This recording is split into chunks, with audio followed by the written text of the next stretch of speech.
عليكم ورحمة الله.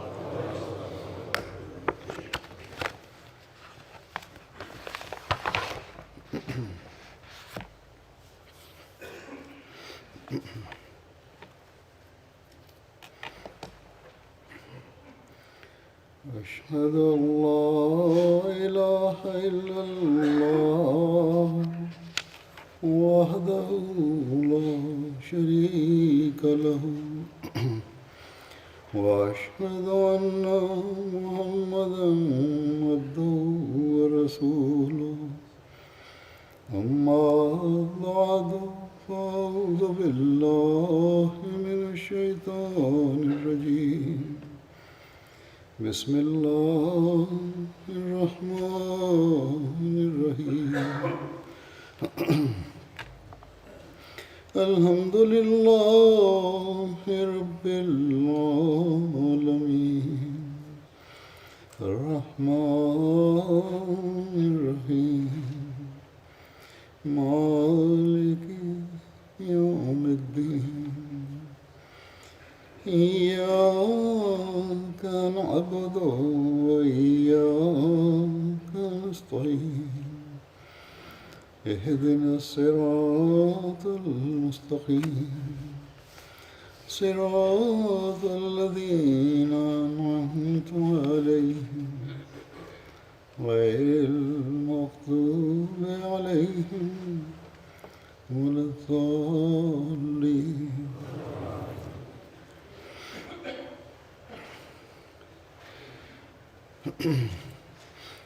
गुज़श्ता खुतबे में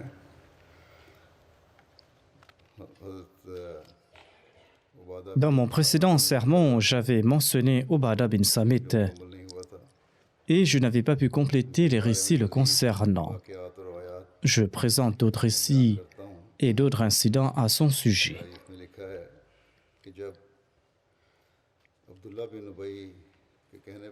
Selon l'histoire, sur l'incitation d'Abdullah bin Ubay, la tribu Banu Qaynuqa, son allié, s'est battue contre les musulmans. Ubadah bin Samit était aussi l'allié de cette tribu, c'est-à-dire l'allié des Banu Qaynuqa.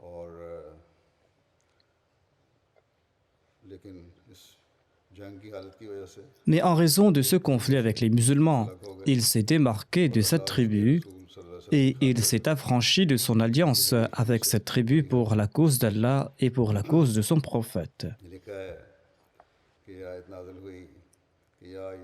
On dit que ce verset a été révélé à ce propos. Ya ayyuhalladhina amanu la tattakhidhul yahuda wan nasara awliya'a ba'duhum awliya'u ba'din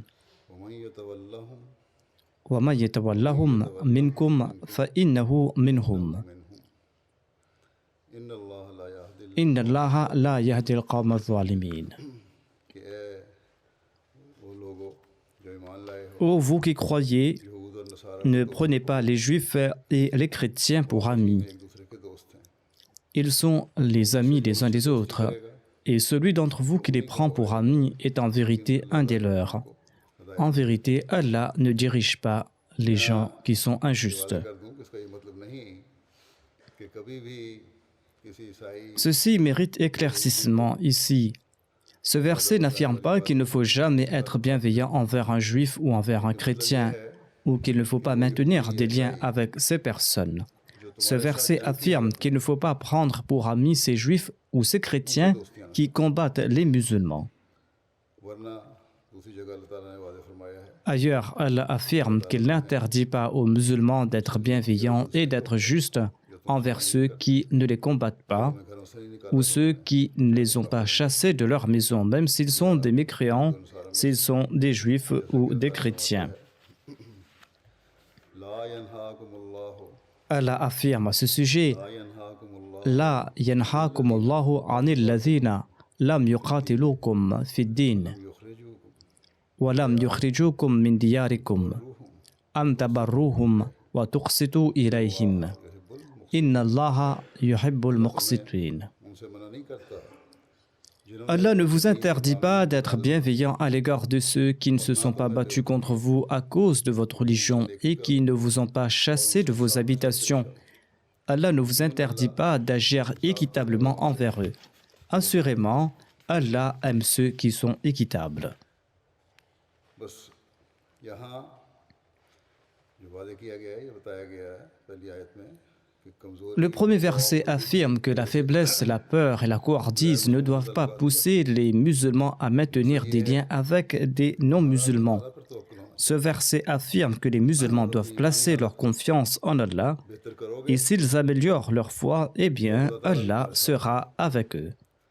लेकिन हम आजकल देखते हैं बदकिस्मती से Or, nous constatons que malheureusement, aujourd'hui, les États musulmans courbent l'échine pour demander l'aide à ces puissances non musulmanes. खौफजदा भी हैं Et ces États musulmans ont peur de ces puissances. Et ces musulmans qui demandent l'aide de ces puissances non musulmanes pour combattre d'autres musulmans, eh bien, ces musulmans-là sont en train de trancher de leurs mains les racines même de l'islam. बहरहाल हम दुआ करते हैं कि अल्लाह ताला इन मुसलमान En tout cas, nous prions qu'Allah accorde le discernement nécessaire à ces États musulmans. है कि जनूब बनु कैनका Pour ce qui est de l'incident en question, lorsque les Banu Qaynuqa ont décidé de se battre, eh bien, ils ont été assiégés घेराव किया et ils ont été vaincus suite à cette bataille.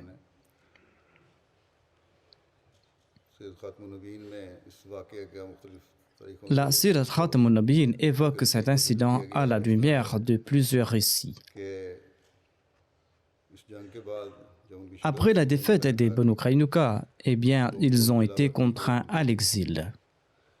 उसकी तफसील इस तरह है कि जब जंग बदर हो चुकी Quand la bataille de Badr a eu lieu et qu'Allah, de par sa grâce, a accordé la victoire aux musulmans, une victoire éclatante, alors qu'ils étaient très peu nombreux et qu'ils étaient sans moyens face à une armée très aguerrie des Korachites et que les principaux dirigeants de la Mecque ont été tués, eh bien, la jalousie secrète des Juifs de Médine s'est enflammée et ils ont commencé à faire des déclarations cinglantes ouvertement contre les musulmans et ils ont publiquement affirmé lors des rassemblements que vaincre l'armée des Korachites n'est pas un fait extraordinaire. Que Muhammad sallallahu alayhi wa sallam vienne nous combattre et nous lui montrerons qui sont les véritables guerriers. उन्होंने खुद हजरत Cette situation s'est aggravée au point où lors d'une réunion, ils ont prononcé de telles paroles en présence même du saint prophète Mohammed paix soit lui. हजरत सल्लल्लाहु अलैहि वसल्लम मदीना तशरीफ लाए On rapporte qu'après la bataille de Badr, lorsque le saint prophète Mohammed paix soit lui est revenu à Médine, un jour il a rassemblé les Juifs, il les a conseillés, il leur a présenté son message, il les a invités vers l'islam. Les chefs des Juifs ont réagi à ce discours pacifique et bienveillant du saint prophète Mohammed paix soit lui en ces termes. Ils ont dit: ô Mohammed sallallahu alayhi wa sallam, peut-être êtes-vous devenu arrogant après avoir tué quelques Korachites. Ces gens étaient inexpérimentés dans l'art de la guerre.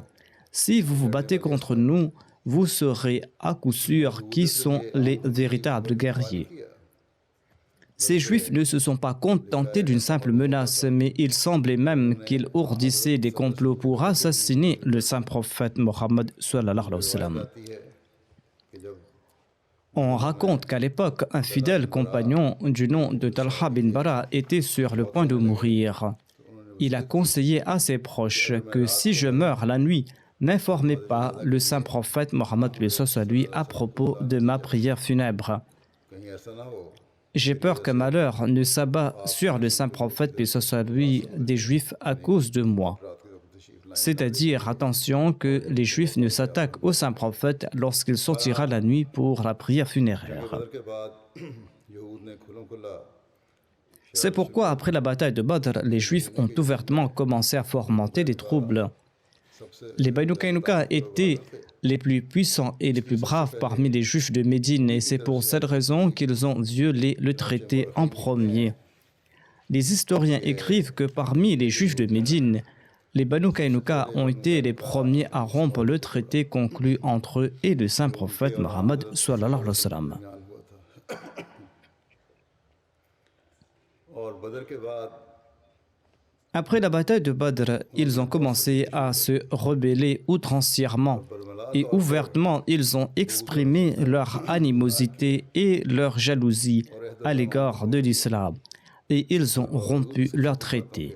Or, malgré de tels événements, sous la direction de leur maître, les musulmans ont fait preuve de patience et ils n'ont pas pris des mesures.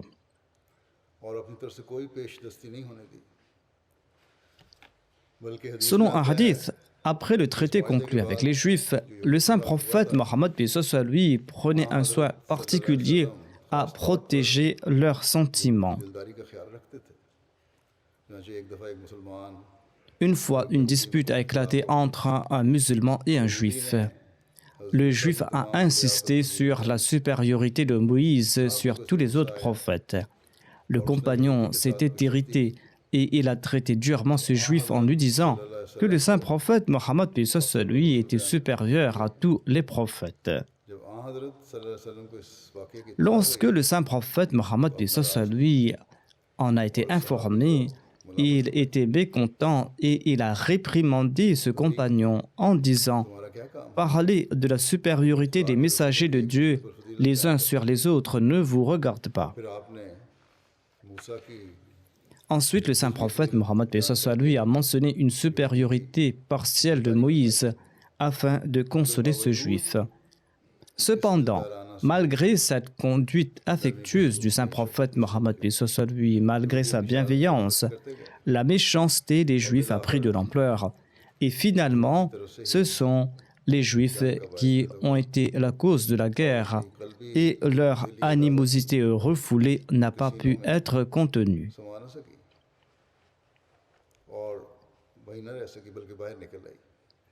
Cette animosité est sortie donc. Une musulmane s'était rendue dans la boutique d'un juif au marché pour acheter quelques produits. Des juifs malicieux étaient aussi présents dans le magasin et ils ont commencé à la harceler grossièrement.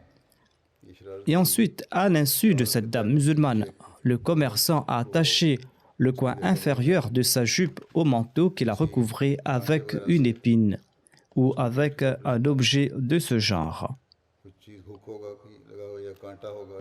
Ce commerçant a utilisé une épine ou un objet de ce genre pour épingler les vêtements de cette dame. Et lorsque la musulmane s'est levée pour partir en raison du comportement grossier, eh bien la partie inférieure de son corps a été exposée. Le commerçant juif et ses complices ont éclaté de rire. Outragée, la musulmane a crié et a appelé à l'aide. Un musulman était à proximité. Il s'est précipité sur les lieux et dans une altercation, le commerçant juif a été tué. Sur ce, le musulman a été couvert d'épées de toutes parts et il a été mis à mort. Et les musulmans étaient indignés lorsqu'ils ont su à propos de cet incident. Leurs yeux étaient gorgés de sang et de rage. D'autre part, les Juifs souhaitaient faire de cet incident une excuse pour se battre. Et ils se sont rassemblés et une émeute a éclaté. Lorsque le saint prophète Mohammed lui en a été informé, il a rassemblé les chefs des Banu Qaynuqa et il leur a expliqué que ce comportement n'était pas approprié et qu'ils devaient s'abstenir de tels méfaits et de craindre Dieu. Au lieu d'exprimer leur remords et de demander pardon, ils ont répondu orgueilleusement et de manière menaçante. Et ils ont déclaré « Ne soyez pas fiers de votre victoire à Badr. Quand vous nous combattrez, c'est là que vous saurez qui sont les véritables guerriers. »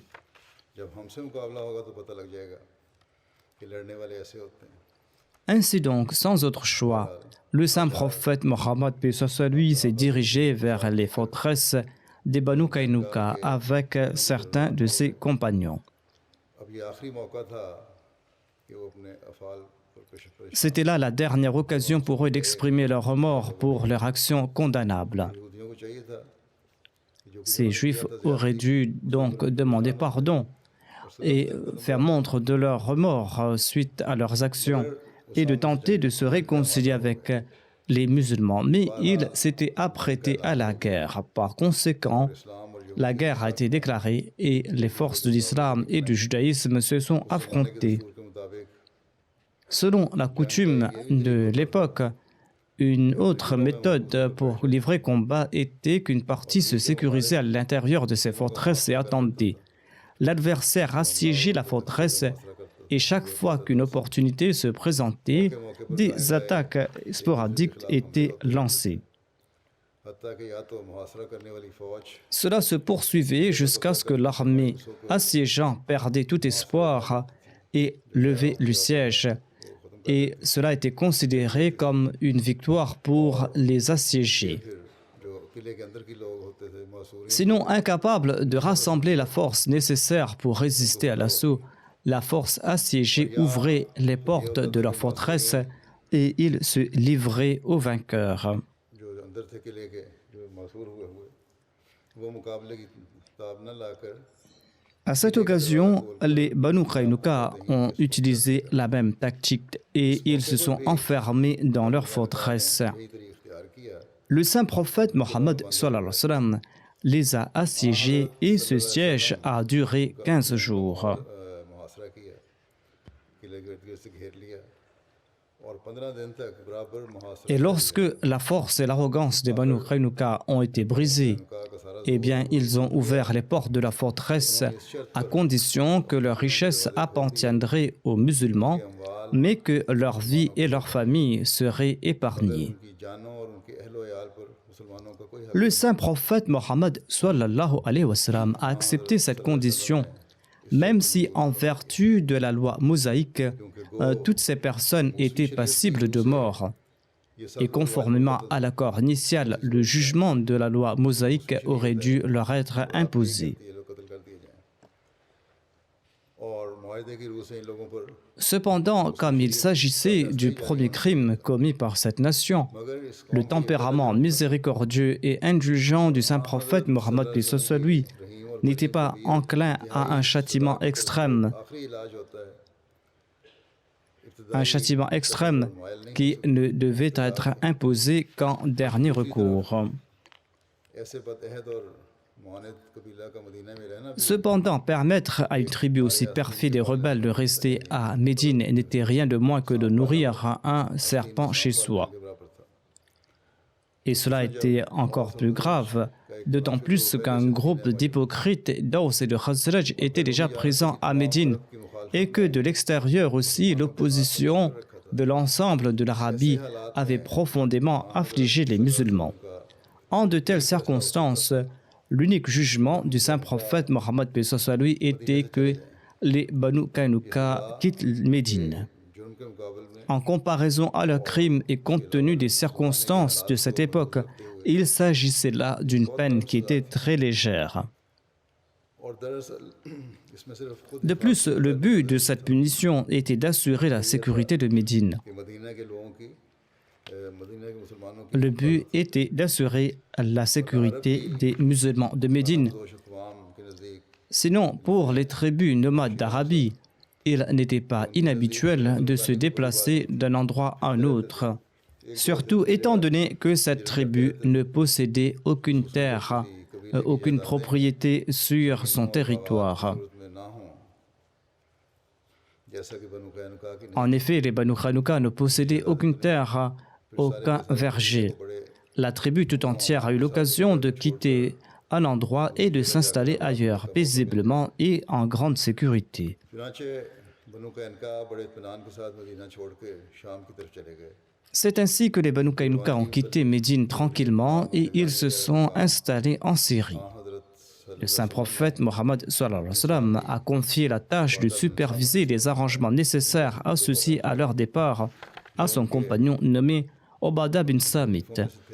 Obada bin Samit qui était naguère un de leurs alliés. चंद मंजिल तक बनु कैनुका के साथ गए Obada bin Samit a escorté les Banu Qaynuqa pour quelques étapes et après les avoir renvoyés en toute sécurité, il est rentré à Médine. Les butins obtenus par les musulmans consistaient uniquement d'armes et de quelques instruments de leur profession. और इसके अलावा कोई ऐसी चीज़ नहीं थी जो मुसलमानों ने गनीमत में ली हो। इसके बारे में सीरत अल-हलबिया में भी कुछ तफसील है। उसमें लिखा है कि हज़रत सल्लल्लाहु La Sira Halbiya présente d'autres détails à ce propos. Le saint prophète Mohammed lui avait déclaré qu'il fallait bannir pour toujours cette tribu juive de Médine.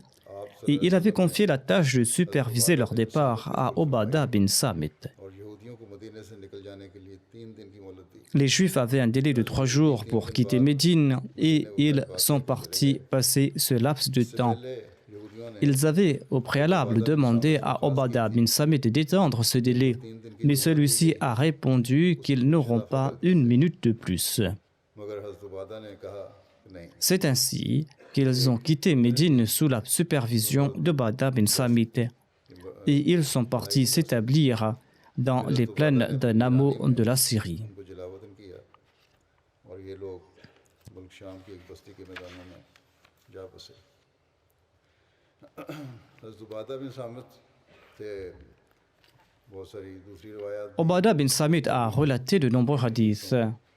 Il relate à titre d'exemple que le saint prophète Mohammed lui était très occupé रवायत उनसे ये et il dit à ce propos que le saint prophète Mohammed lui nous envoyait les émigrants qui leur rendaient visite pour que nous puissions leur enseigner le Saint-Coran et la religion.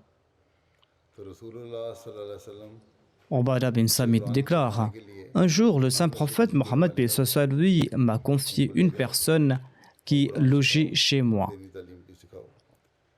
कहते हैं कि Je partageais avec lui le repas de ma famille et je lui ai enseigné le Saint-Coran. वो मेरे साथ घर में रहता था और मैं उसे अपने घर वालों के खाने में शरीक करता था। Lorsqu'il a voulu rentrer chez lui, il s'est senti redevable envers moi en raison de son séjour chez moi, en raison de l'hospitalité que je lui avais offerte et du fait que je lui avais enseigné le Saint-Coran. खिदमत की वजह से और कुरान सिखाने की वजह से मेरा हक बन En raison des services que je lui ai rendus, il a voulu m'offrir un arc en cadeau. जाता पेश की। Et il m'a expliqué que cet arc était fait d'un bois qui était très excellent et que cet arc était d'une souplesse qu'il n'avait vue nulle part ailleurs. नरमी में इससे बेहतरीन कमान मैंने पहले कभी नहीं देखी थी। मैं कहते हैं कि Obada bin Samit déclare: j'ai demandé l'avis du saint prophète Mohammed lui à propos de ce cadeau. इसके बारे में आपको क्या राय Et le saint prophète Mohammed Mustafa sallallahu alayhi wa sallam m'a répondu que c'est une braise que tu as pendue entre tes deux épaules. है जो तुमने लटकाया है, यानी ये तोहफा तुम जो ले रहे हो C'est-à-dire qu'il t'a offert ce cadeau parce que tu lui as enseigné le Saint-Coran. Et c'est comme si tu as placé un tison de feu entre tes deux épaules. रहे हो।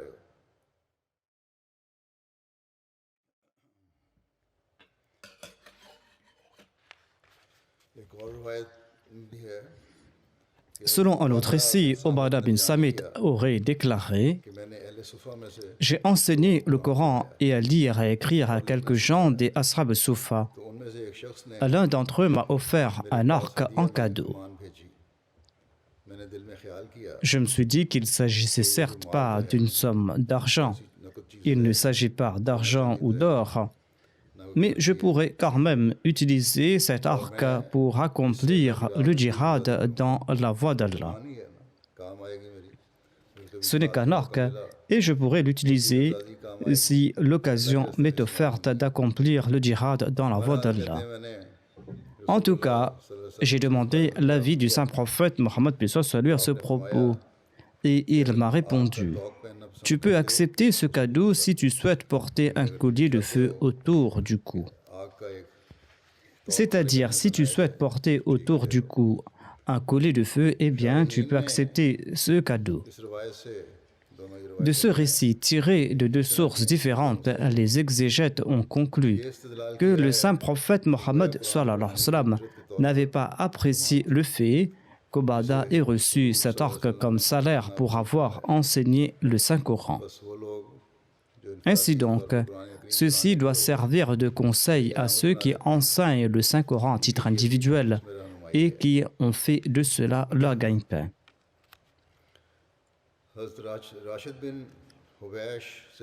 Rachid bin Huwaish relate qu'une fois, le saint prophète Mohammed lui avait rendu visite à Obada bin Samit. Obada bin Samit qui était souffrant.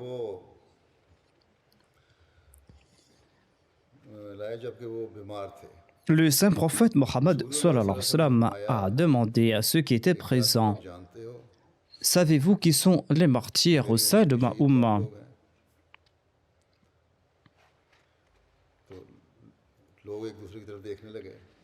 Et les membres de l'assistance se sont regardés.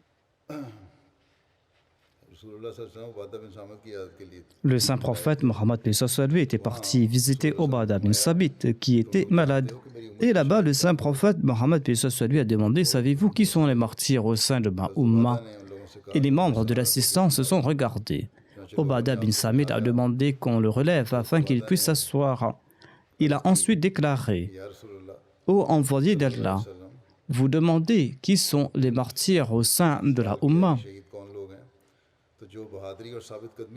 Le martyr est celui qui combat bravement et constamment et avec l'intention d'être récompensé. Le saint prophète Mohammed lui a répondu: s'il en est ainsi, eh bien, il y aura très peu de martyrs au sein de ma Ummah. Il a déclaré que ceux qui sont tués dans la voie d'Allah sont des martyrs, ainsi que ceux qui meurent de la peste. C'est-à-dire que s'il y a eu une épidémie de peste qui s'est répandue et qu'un croyant sincère est décédé de cette épidémie, il sera considéré comme un martyr. Le saint prophète a aussi ajouté: celui qui se noie est aussi un martyr, ainsi que celui qui meurt de mal de ventre. Et la femme qui meurt d'une hémorragie après avoir accouché est aussi une martyre. Son enfant la tirera par la main pour la faire entrer au paradis. Si une femme décède de saignement après la naissance de son enfant, ou qu'elle décède de faiblesse au cours de la période de 40 jours suivant l'accouchement, eh bien, elle entrera au paradis par le truchement de cet enfant qui est né. Cet enfant prendra la main de la mère et mènera sa mère jusqu'au paradis.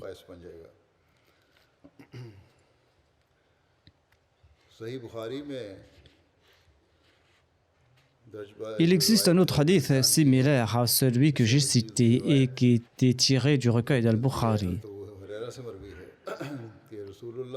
Abu Huraira relate que le saint prophète Mohammed a déclaré: il existe 5 catégories de martyrs: celui qui meurt de la peste, celui qui meurt d'un mal de ventre, celui qui meurt d'une noyade, celui qui meurt écrasé et celui qui a été tué dans la voie d'Allah. Le Messie premier d'Islam avait évoqué la peste comme signe de sa véridicité en disant que ceux qui croiront en lui sincèrement n'en seront pas affectés. Ainsi donc, ce cas est tout à fait différent. Si une épidémie s'est répandue et qu'un croyant véritable en décède, il sera considéré comme un martyr selon le saint prophète Mohammed sallallahu alayhi wa sallam. Ismaïl bin Ubayd Ansari relate: Obada a dit à Abu Huraira: ô Abu Huraira, tu n'étais pas avec nous lorsque nous avions prêté allégeance au saint prophète Mohammed sallallahu alayhi wa sallam. Nous avons prêté allégeance que nous lui obéirons en toute occasion, que nous soyons dispos ou là, et que nous dépenserons dans la voie d'Allah, dans l'aisance et dans la misère, et que nous enjoindrons le bien et nous interdirons le mal, et que nous dirons de bonnes choses sur la personne de Dieu, et que nous ne nous soucierons pas des critiques des personnes à cet égard. Nous avons aussi promis de soutenir le saint prophète Mohammed paix soit lui lors de sa venue à Médine. Nous lui avons promis de le protéger au prix de notre vie et pour la cause de nos femmes et de nos enfants. Nous lui avons prêté allégeance sur ces conditions avec la promesse de mériter en retour le paradis. Celui qui brisera cette promesse sera lui-même un perdant. Allah respectera sa promesse faite par le truchement du saint prophète Mohammed paix soit lui en faveur de celui des nôtres qui va respecter cette allégeance.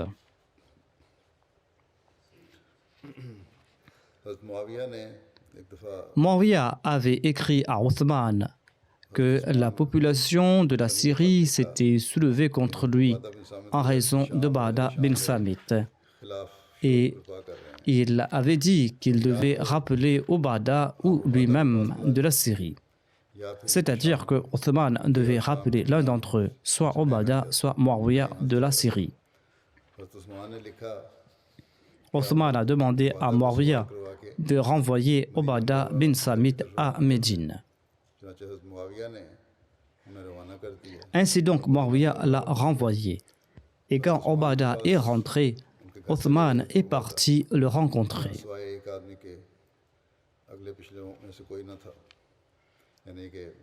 Othman, qui se trouvait dans un coin de la maison, s'est tourné vers Ubadah bin Samit et il lui a demandé « Quelle est la cause de ce différend entre nous ?»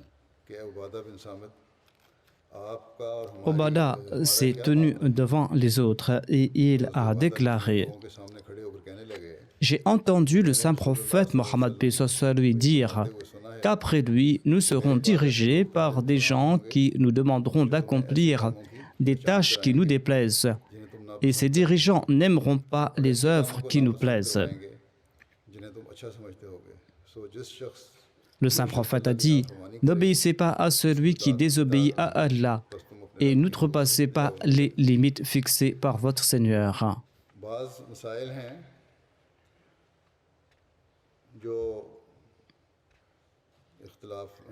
Il peut y avoir des divergences sur certaines questions. Ainsi, il y avait des différends entre l'émir Muawiyah et Ubadah. Dans mon précédent sermon, j'avais cité un incident similaire qui s'était passé à l'époque du calife Omar.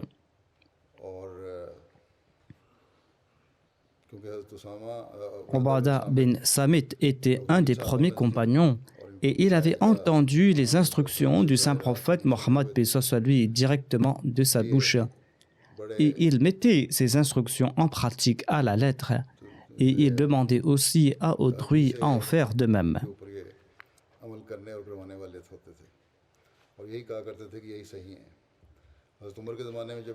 D'ailleurs, Omar disait qu'Ubadah avait raison lorsqu'il y a eu un différend entre Ubadah et Muawiyah.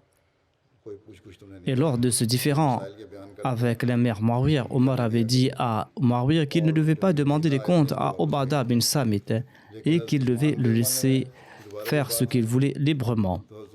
Quand Ubadah bin Samit est retourné à Médine, Omar l'a renvoyé en Syrie. Mais lorsque ce différend a refait surface à l'époque d'Othman, Othman a fait revenir Ubadah bin Samit. Ubadah bin Samit jouissait d'un statut particulier et il était à même d'expliquer certains points qu'il avait compris et entendus du saint prophète Mohammed paix soit lui directement. D'où la raison de ces différends et de ces explications. Il y avait des questions régissant les commerces et les échanges. C'est un sujet très vaste que je ne pourrais pas évoquer ici. Et il y avait donc des différends entre lui et l'émir Muawiyah sur ces questions. Et il a étayé ses explications grâce à ses arguments. Et l'émir Muawiyah a présenté les siennes. Or, tout le monde n'est pas à même de discuter à ce propos si l'on ne dispose pas de verdicts clairs du Coran, des hadiths et des déclarations du Messie premier alayhi salam.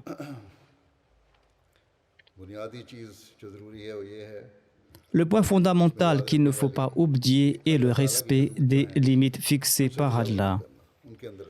Tout Ahmadi doit avoir ce point à l'esprit et demeurer dans le cercle de l'obéissance. फिर इताअत के दायरे के अंदर रहना चाहिए। अता बयान करते हैं Atta relate, से मिला j'ai rencontré Walid, le fils d'Obada bin Samit. वसल्लम के बेटे Obada bin Samit qui était un compagnon du saint prophète Mohammed paix soit lui. Et je demandais à Walid, quel conseil ton père t'avait donné au moment de rendre l'âme? उन्होंने बयान किया Walid a répondu, mon père m'a conseillé ceci. कि है मेरे बेटे Ô mon fils, से डर crains Allah मान ले et sache que tu ne pourras jamais atteindre la taqwa sans une foi parfaite en Dieu et sans croire dans le destin du bien et du mal. तकदीर पर भी ईमान न लाए। Et si tu meurs avec d'autres croyances au cœur, eh bien tu entreras dans le feu. में दाखिल होगा। हज़रत अनस बिन मालिक से मरवी है कि रसूलुल्लाह सल्लल्लाहु अलैहि वसल्लम Anas bin Malik raconte que le saint prophète Mohammed paix soit lui se rendait chez Haram bin Milhan, qui était l'épouse de Bada bin Samit. को खाना खिलाती एक बार Celle-ci offrait un repas au saint prophète Mohammed paix soit lui. घर तशरीफ लाए Un jour, le saint prophète s'est rendu chez Haram. और आपका सर देख Et après le repas, le saint prophète Mohammed paix soit lui a posé sa tête et il s'est endormi. की हालत में सोए हुए थे। Et il s'est réveillé avec un sourire aux lèvres. कि मैंने पूछा Quand Haram lui a demandé la raison de son sourire, आप किस बात le saint prophète Mohammed paix soit lui a répondu, quelques personnes qui ont combattu dans la voie d'Allah m'ont été présentées. जंग के लिए निकले हुए हैं, वो इस समुद्र में सवार हैं Ils avaient voyagé sur les mers, assis sur des trônes à l'instar de rois. बादशाहों की तरह हैं जो तख्तों पर बैठे हुए हों। Où il avait dit qu'ils étaient comme ces rois qui étaient sur leur trône. शक किया कि कौन सा लफ्ज़ फरमाया था। Les rapporteurs ont exprimé leur doute concernant les paroles exactes. या रसूलल्लाह आप अल्लाह En tout cas, Haram a dit, मुझे भी उनमें से करें। ô envoyé d'Allah, priez pour moi pour que je sois de parmi ces personnes. Le saint prophète Mohammed paix soit lui a prié pour Haram. Ensuite, il a reposé sa tête et il s'est rendormi. हुए Ensuite, il s'est réveillé de nouveau avec le sourire aux lèvres. किस बात पर मुस्कुरा Haram lui a demandé de nouveau la raison de son sourire. Et il a répondu, on m'a présenté certaines personnes de ma Oumma qui avaient combattu dans la voie d'Allah. पहली दफ़ा वाली बात जो थी Et il a répété les mêmes points qu'il avait évoqués plus tôt. मैंने कहा या रसूलल्लाह Haram a dit, ô envoyé d'Allah, priez pour que je sois parmi eux. कि तू तो Le saint prophète Mohammed paix soit lui a répondu, tu fais déjà partie de ces gens-là. Muawiya बिन अबू सुफियान के ज़माने में Haram avait participé dans une expédition navale à l'époque de Muawiyah bin Abi Sufyan. Lorsqu'elle est revenue à terre, elle est décédée suite à une chute de sa monture. हराम के घर जाते थे।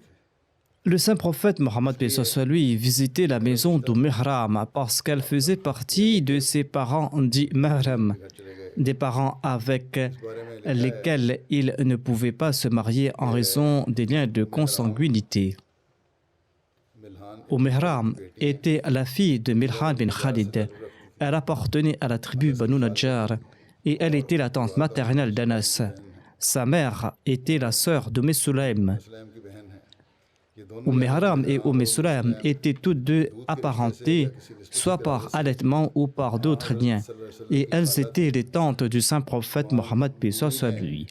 Selon l'imam Nouri, tous les érudits sont d'avis Haram faisait partie du mahram du saint prophète Mohammed paix soit lui. C'est pour cette raison que le saint prophète paix soit lui se rendait chez elle de manière familière durant la journée pour se reposer. कैफियत महरमियत जो है La différence d'opinion concerne la nature réelle de ce lien de parenté qui faisait Haram une mahram du saint prophète Mohammed paix soit lui. बहरहाल Haram était en tout cas apparenté d'une manière ou d'une autre au saint prophète Mohammed paix soit lui. इस्लाम लाएं Haram bin Milhan avait prêté allégeance sur les mains du saint prophète Mohammed paix soit lui. Usman À l'époque du califat d'Othman, elle était partie accomplir le djihad en compagnie de son mari Obada bin Samit, qui était un des Ansar et un éminent compagnon. Ubada बिन सामित के साथ हाँ ये लिखा है On dit donc qu'elle avait accepté l'islam इस्लाम लाई फिर हज़रत सल्लल्लाहु अलैहि वसल्लम के दस्ते मुबारक में Ensuite, बैत की। elle a prêté allégeance au saint prophète Mohammed paix soit lui. के ज़माने खिलाफत में Ensuite, à l'époque d'Uthman, Ubada elle était partie accomplir le djihad en compagnie de son mari Obada bin Samit, qui était un ansar et un éminent compagnon du saint prophète Mohammed paix soit lui. निकली और सरजमीन रोम में पहुंचकर Elle est tombée en martyr sur le sol byzantin. Ainsi, en accord au rêve du saint prophète Mohammed paix soit lui, रोया देखी थी elle est tombée en martyr. उनकी शहादत भी हुई। बुखारी की शरह उम्दतुल कारी और Selon Omda al-Qari et Irshad al-Sari, les exégèses d'Al-Bukhari au Mihram est décédée en l'an 27 ou 28 de l'Hégire. वफात Selon certains, elle est décédée sous le règne de l'émir Muawiyah. पहला कौल ज़्यादा मशहूर है La première version est plus répandue बयान किया है et c'est cette version qui a été rapportée par les biographes, notamment que sous le califat d'Othman, il y a eu cette guerre navale के ज़माने से मुराद et Mihram est décédé lors de cette expédition. वक्त है La mention de l'époque de Muawiyah ne fait pas référence à son règne, mais à cette époque où Muawiyah avait mené cette bataille navale contre Byzance, Mihram avait accompagné son mari lors de cette bataille. Au cours du voyage retour, Mihram est décédé et cet incident a eu lieu sous le califat d'Othman. से मरवी है Janada bin Abu Umayya a rapporté, lorsque nous sommes partis rendre visite à Ubada, il était malade. सेहत दे Nous lui avons dit qu'Allah vous accorde une bonne santé. Pouvez-vous nous relater un hadith que vous avez entendu du saint prophète, et soit sur lui, खिलाफत पहुंचाए। afin qu'Allah fasse que vous en profitiez? वसल्लम ने हमें Il a répondu, le saint prophète nous a appelés et nous lui avons prêté allégeance. Les points pour lesquels il nous a demandé de prêter allégeance sont que dans la joie et dans la tristesse, dans les moments de l'adversité et dans la prospérité, même si on préfère d'autres à nous, nous écouterons toujours et nous obéirons. Et nous n'allons pas nous quereller avec les dirigeants pour le commandement, excepté si nous sommes contraints par une annonce publique de mécréance, une annonce qui a été condamnée par Allah. C'est-à-dire à condition qu'on fasse des déclarations encourageant la mécréance, des déclarations qui sont clairement contraires aux injonctions d'Allah, eh bien, nous n'allons pas obéir. Et nous n'allons pas obéir si nous sommes habilités à condamner ces actes. के पास गया Sunabi rapporte, je suis parti rendre visite à Obada sur son lit de mort तो उन्होंने कहा ठहरो et je me suis mis à pleurer. खुदा की Et il m'a demandé pourquoi pleures-tu? तलब की जाए Par Dieu, si on me demande de témoigner en ta faveur, eh bien, je vais le faire. बात का हक दिया गया Et si j'ai la possibilité d'intercéder en ta faveur, je vais le faire. Et si j'ai les moyens, je t'accorderai des avantages. उन्होंने कहा कि अल्लाह Il ajoute, par Allah, tous les hadiths que j'avais entendus du saint prophète Mohammed paix soit sur lui et qui étaient profitables pour toi, je te les ai présentés, excepté un seul que je vais relater à présent, तुम्हें बताऊंगा alors que je suis en proie à la mort. मौत की गिरफ्त में हूँ कहते हैं कि मैंने रसूलुल्लाह Obada a déclaré, j'ai entendu le saint prophète Mohammed paix soit sur lui déclarer, ने गवाही दी celui qui témoigne que nul n'est digne d'être adoré excepté Allah et que Mohammed est le messager d'Allah, eh bien Allah lui interdira le feu. आग हराम कर दी यानी वो मुसलमान C'est-à-dire, il est un musulman. Qu'Allah exalte le rang de ses compagnons qui nous ont transmis ces enseignements, पहुंचाई जो हमारे des enseignements qui, en sus d'être des connaissances spirituelles, sont aussi importants pour notre vie quotidienne. रूहानी इल्म के अलावा अमली ज़िंदगी गुजारने के लिए भी ज़रूरी थी अब मैं कुछ मरहूमी Je souhaite maintenant faire mention de quelques personnes décédées dont je vais diriger la prière funéraire.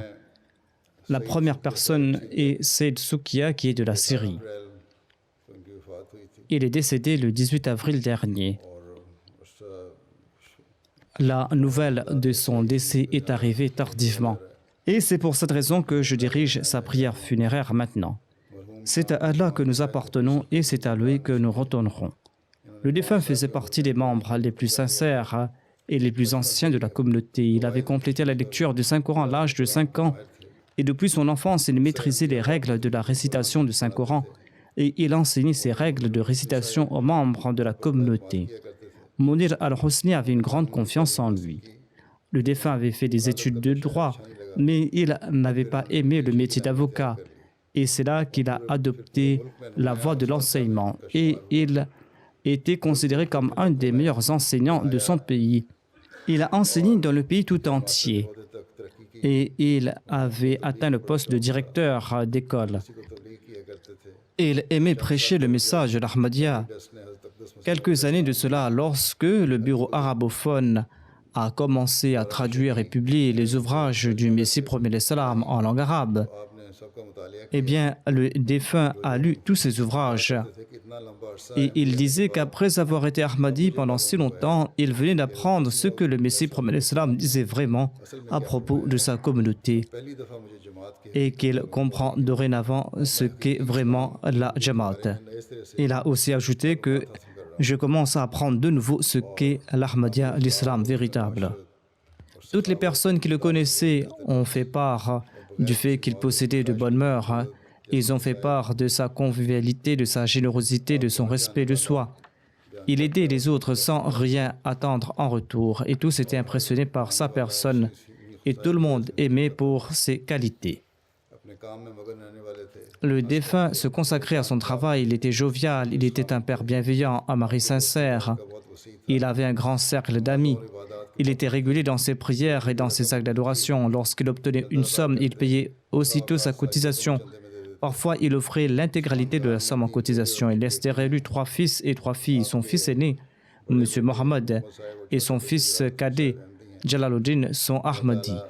Qu'Allah fasse preuve de miséricorde et de pardon à l'égard du défunt, qu'il exalte son rang et qu'il accepte les prières du défunt à l'égard de ses enfants et qu'il permette également à ses autres enfants de reconnaître la vérité. La prochaine prière funéraire sera celle d'At-Tayyib al-Obaidi de la Tunisie. Il est décédé le 26 juin dernier, à l'âge de 70 ans. C'est à Allah que nous appartenons et c'est à lui que nous retournerons. Il était l'unique Ahmadi de sa région, il était très sincère, il avait un grand amour pour la communauté, le calife. Il a passé presque toute sa vie dans les mosquées, il avait un grand amour pour le Saint-Coran et il se consacrait beaucoup au souvenir de Dieu. Lorsqu'il a reçu le message de la communauté, il s'est rendu aussitôt au centre et il a prêté le serment d'allégeance. Il avait un grand amour pour le Messie premier l'Islam. Il voyageait par train pendant 5 heures pour se rendre au centre et pour accomplir la prière du vendredi. C'était une personne très courageuse et dès qu'il rencontrait une nouvelle personne, il lui présentait le message de l'Ahmadiyya. Il avait subi une grande pression de la part de sa famille et de sa société, mais il était ferme dans sa croyance. Dès le premier jour de son allégeance, il a commencé à payer sa cotisation de manière généreuse. Lorsqu'il a appris à propos du système de Bossia, il s'est inscrit aussitôt. Il enjoignait les jeunes de dépenser dans la voie d'Allah. Et il disait qu'il avait reçu de nombreuses bénédictions grâce à ses sacrifices financiers pour la cause d'Allah. Le défunt avait accompli le pèlerinage. Il avait un grand amour pour le calife et la communauté. Qu'Allah lui accorde sa miséricorde et son pardon et qu'il accepte ses prières et ses désirs à l'égard de ses enfants et de ses proches. La troisième prière funéraire sera celle d'Amtu Shakur Sahiba, qui était la fille aînée du troisième calife. Elle est décédée le 3 septembre dernier à l'âge de 79 ans. C'est à Allah que nous appartenons et c'est à lui que nous retournerons. Comme je l'ai mentionné, elle était la fille du troisième calife et elle était aussi la petite fille du Muslim Maoud. Et du côté de sa mère, elle était la petite fille de Nawab Mubaraka Sahiba et de Nawab Muhammad Ali Khan Sahib.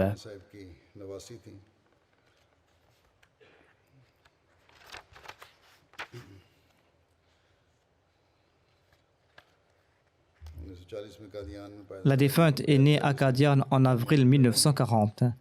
Elle a reçu son enseignement élémentaire à Qadian. Par la suite, elle a fait sa licence à Qadian. Elle s'était mariée à 2 reprises. Elle s'était mariée la première fois avec le fils de Nawab Abdullah Khan, qui se nommait Shahid Khan. Et de ce mariage sont nés 2 garçons et 3 filles. L'un de ses fils, Amir Ahmad Khan, a dédié sa vie. Il sert actuellement dans le département du Tahrik Jadid. Et ses 2 petits-fils sont à la Jamia. La défunte s'était mariée une deuxième fois avec le docteur Mirza Laik Saheb. Elle n'a pas eu d'enfant de ce mariage. इनको La défunte n'a pas occupé de poste important au sein de la Jamaat, mais elle a servi मजमूई तौर पर en différentes capacités dans différents départements de la Lajna. मुख्तलिफ Et toutes celles qui l'ont côtoyée témoignent que la défunte était toujours très serviable et très humble. यही लिखा है बड़े ताउन से और बड़ी आयत La défunte était aussi très férue de lecture et d'écriture. Elle a écrit la biographie d'Amajan Sahiba et elle a écrit un deuxième ouvrage sur Nawab Mubaraka Begum Sahiba sous le titre de Mubaraka ki Kahani, Mubaraka ki Zubani. किताब भी है कि Elle a aussi complété un troisième ouvrage dont les manuscrits sont complets. L'ouvrage n'a pas été encore publié. C'est une biographie de Begum Bou Zainab Sahiba, l'épouse de Mirza Sharif Ahmad Sahib. Ces trois ouvrages, en tout cas, sont très bons pour les membres de la Lajna Imaïla. तो ये तीन किताबें भी हैं इनकी लजना के लिए अच्छी एक La petite fille de la défunte, qui se nomme Marahat, écrit à propos de la défunte. Elle dit que ma grand-mère répétait toujours le conseil du troisième calife, qui disait d'être toujours souriant, car le sourire est une aumône. क्योंकि ये सदका D'ailleurs, la défunte était toujours souriante, même au cours de sa dernière maladie. Cette dernière maladie qui la faisait souffrir énormément. बीमारी थी इनकी On a su par la suite qu'il s'agissait d'un cancer. Elle a enduré cette maladie avec beaucoup de persévérance et de patience. हमेशा ही Et d'ailleurs, le troisième calife disait que la défunte avait enduré toute peine avec beaucoup de patience. अल्लाह ताला इनसे Qu'Allah lui accorde son pardon et sa grâce, के बच्चों और qu'il fasse que ses enfants et ses descendants soient toujours fidèles envers le califat et envers la Jamaat. हाँ एक और है कि आज क्योंकि खुदा अहमदिया का इज्तिमा शुरू Étant donné que l'ijtima de la Khudam al-Ahmadiyya débute aujourd'hui, je combinerai la prière de Juma et d'Asr.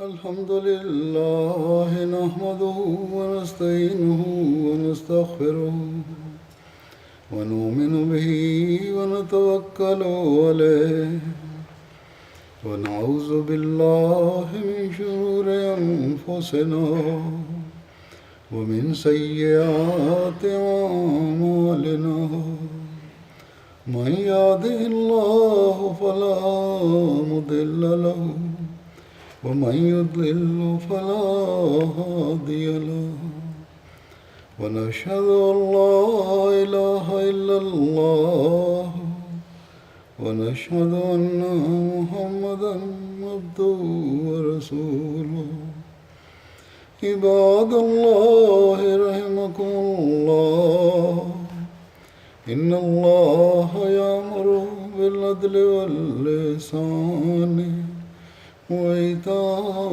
ذي القربى وينهى عن الفحشاء والمنكر والبغي يعظكم لعلكم تذكرون اذكروا الله يذكركم وادعوه يستجب لكم ولذكر الله أكبر